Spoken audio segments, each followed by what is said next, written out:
कोई जानता भी है कि चावल का एक दाना तैयार होने में कितना समय लगता है? नहीं जानता। 120 दिन। 120 दिन तक जब एक किसान का पसीना उस धान के खेत की मिट्टी में बूंद बूंद मिलता है, तब जाकर अन्न पैदा होता है। और ये भी बता दूं कि हमारे देश में खाना बर्बाद नहीं किया जाता। अगर वही देश किसानों को बर्बाद होता देखता रहे तो फिर हम किसके पास जाएंगे? खाना खिलाने वाले से कहा जाता है अन्नदाता सुखी भवतु।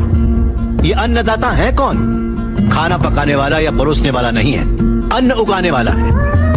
और ये खेती जैसा उपहार ईश्वर ने हमें दिया है। सेल फोन के बिना हम जिंदा रह सकते हैं, टीवी और एसी के बिना भी हम लोग जिंदा रह सकते हैं। जो टीवी और एसी बनाते हैं वो करोड़ोंपति हैं, लेकिन अन्न उगाने वाला वो गरीब किसान इतनी कड़ी मेहनत और धूप में पसीना बहाने के बाद दिन ब दिन गरीब होता जा रहा है। फैक्ट्रीज लगाना गलत नहीं है, बिल्कुल सही है, लेकिन खेतों को बर्बाद करके फैक्ट्रीज लगाना गलत है।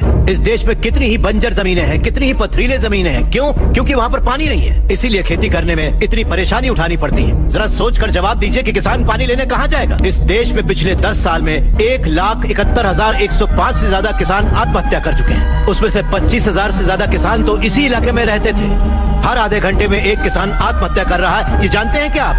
लेकिन सच्चाई यही है, जहाँ मौत इतनी सस्ती है वो देश कभी आगे नहीं बढ़ेगा सर। तकरीबन 10 लाख से ज्यादा किसान अपना पेट पालने के लिए गांव छोड़कर शहर में मजदूरी करने आ जाता है। जो हमारे देश की रीढ़ की हड्डी है वो बिल्डिंगों में चौकीदारी करता है। जो किसान हमारा भगवान है, अन्नदाता कहलाता है, वही मंदिरों के सामने भीख मांगता फिर रहा है। वादों पर मत जाइए, जमीन पर आ जाइए।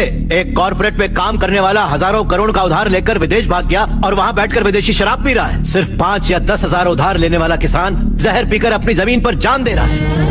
इन कॉर्पोरेट्स की काली करतूतों की वजह से हमारी हरियाली जली जा रही है। खेत सींचने वाली नदियां फैक्ट्री से निकलने वाले गंदे पानी से जहरीली होती जा रही हैं। ये मल्टीनेशनल कंपनीज की मशीनें हमारी खेती वाली जमीन पर कब्जा करके उन्हें खत्म करती जा रही हैं।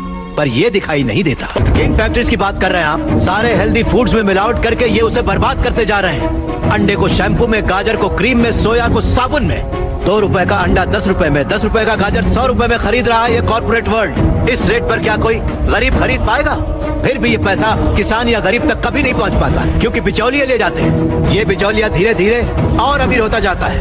अन्न पैदा करने वाला किसान गरीब से गरीब होता जाता है। पौष्टिक खाना न मिल पाने की वजह से गरीब बच्चे, गरीब बूढ़े बीमारी से मर रहे हैं सर। नौकरी कैसी भी हो हमारी बेहतरी के लिए होनी चाहिए, लेकिन हम उन फैक्ट्रियों के गुलाम बनकर अपनी जिंदगियां खराब कर रहे हैं। याद रखिए, खेती भी एक उद्योग है और किसान उद्योगी है, उसे अगर हमारे गांव की समस्याओं को आप लोगों ने नजरअंदाज किया तो एक न एक दिन हर गांव हमारे गांव जैसा ही बन जाएगा। समझ जाइए आप लोग।